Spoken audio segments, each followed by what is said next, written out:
अस्सलामुअलैकुम दोस्तों, welcome to my tech channel. उम्मीद है कि आप खैरियत से होंगे। अच्छा, तो आज हम सीखेंगे एमएस वर्ड के बारे में।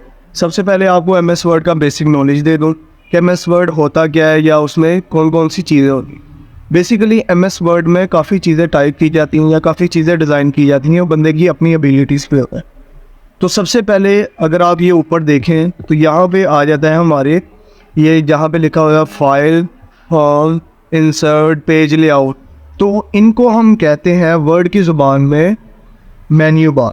मेन्यू बार का मतलब होता है कि इसमें काफ़ी अलग अलग से टूल्स होते हैं जिनको हम इस्तेमाल करके एमएस वर्ड में काफ़ी काम कर सकते हैं। तो सबसे पहला जो हमारे पास मेन्यू बार है वो है हमारा होम। तो होम के अंदर सबसे पहले जो टूल्स है, हम जैसे मैंने आपको कहा था कि अलग अलग टूल्स होते हैं, तो इसमें जो है तकरीबन 5 तरह के टूल्स हैं और उसके अंदर छोटे छोटे से टूल्स, जैसे कि टूल किट है इनमें। तो सबसे पहले टूल किट कहते हैं हमारे पास आ जाता है फाउंड आ जाता है, उसके बाद पैराग्राफ आ जाता है, उसके बाद आ जाता है स्टाइल्स, उसके बाद चेंज स्टाइल्स और एडिटिंग। तो सबसे पहले आता है हमारे पास फाउंड अलग अलग तरह के होते हैं, यानी फाउंड के अंदर मैं आपको यहाँ पे लिख के दिखाता हूँ, इज इक्वल टू रेल ब्रैकेट ओपन वाइड मामा 5। तो ये मेरे पास चंद पैराग्राफ्स लिखे हुए हैं, ठीक है। तो अब मैं चाहता हूँ कि ये जो फर्स्ट वाला पैराग्राफ है ये,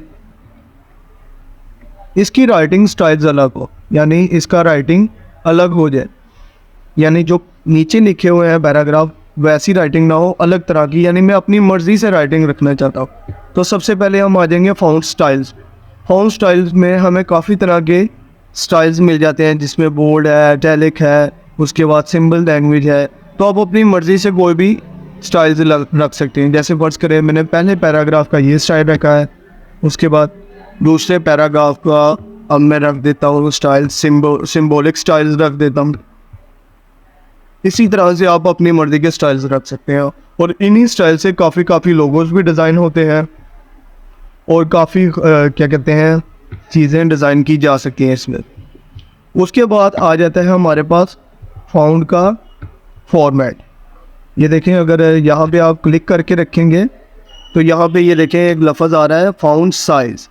तो फाउंड साइज़ का मतलब होता है कि आपको लफ्ज़ कितना बड़ा या कितना छोटा चाहिए। यानी फ़र्ज़ करें मैं इस पैराग्राफ का साइज़ बड़ा करना चाहता हूँ, यानी इंक्रीज़ करना चाहता हूँ, तो यहाँ पे मैं आऊँगा फाउंड साइज़ में और यहाँ पे आके जितना मुझे चाहिए फाउंड उतना बड़ा कर सकता हूँ फाउंड, और जितना मुझे छोटा चाहिए फाउंड उतना छोटा भी कर सकता हूँ। ये देखें, इसका ऊपर वाले का फाउंड छोटा हो गया और नीचे वाले का वैसे का वैसे ही है। तो ये है हमारे फाउंड साइज़। अगर कोई बंदा यहाँ पे इस लिस्ट पे नहीं आना चाहता, वो कहता है कि यार मुझे कोई शॉर्ट बटन चाहिए, तो उसके लिए भी माइक्रोसॉफ्ट वालों ने अलग से एक बटन तैयार किए हैं। ये अगर साइड पे आप देखें तो ये एक बड़ा ए लिखा हुआ है और एक छोटा ए। तो ये जो बड़ा ए है इसका मतलब है फाउंड इंक्रीज, यानी ग्रो फाउंड। इसको जब हम क्लिक करते रहते हैं तो ये देखें फाउंड इंक्रीज करता रहता है, यानी ग्रो करता रहता है। और इसके साथ ही एक है फाउंड डिक्रीज, यानी फाउंड को छोटा करना। तो ये इन बटनों से भी हम क्या कहते हैं अपने फाउंड को इंक्रीज़ और डिक्रीज़ कर सकते हैं, और उसकी मदद से भी। उसके अलावा अगर फ़र्ज़ करें कि हम लिख रहे हैं, एक किताब लिख रहे हैं, ठीक है, ऐसे मैं आपको अभी दिखाता हूँ।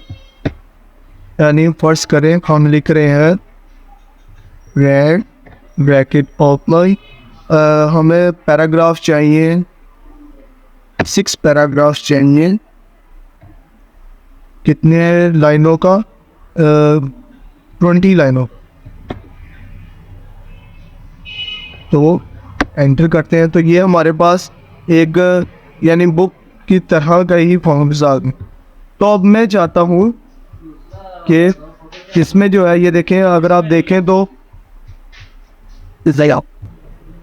अच्छा, तो ये हमने एक बुक यानी राइट कर ली है। तो अब हम चाहते हैं कि इसका जो हर कैपिटल यानी कि जो पहला लफ्ज़ है हर एक अल्फाजों का वो बड़ा हो, जैसे कि ये वाई बड़ा है। अब आगे अगर देखें तो कैन का सी छोटा हो गया, यूज़ का यू छोटा हो गया, तो हम चाहते हैं कि कैपिटल ईच वर्ड हो, यानी हर कैपिटल ईच वर्ड हो। तो सबसे पहले उसको सिलेक्ट करेंगे, सिलेक्ट करने के बाद इस बटन पे आ जाएंगे। इस बटन को कहते हैं चेंज चॉइस। चेंज चॉइस का मतलब होता है आप अपनी मर्ज़ी से चेंज कर सकते हैं। तो यहाँ पे आ जाता है capital each word. Capital each word का मतलब होता है कि फर्स्ट लेटर, अल्फाजों का फर्स्ट लेटर जो है वो बड़ा हो जाए और बाकी सारे छोटे हो गए। तो अब आप चाहते हैं कि ये भी ना हो, यानी आपको चाहिए कि हर एक अल्फाज बड़ा हो जाए, तो गिव अप, यानी हर एक जो लेटर है वो बड़ा हो जाए।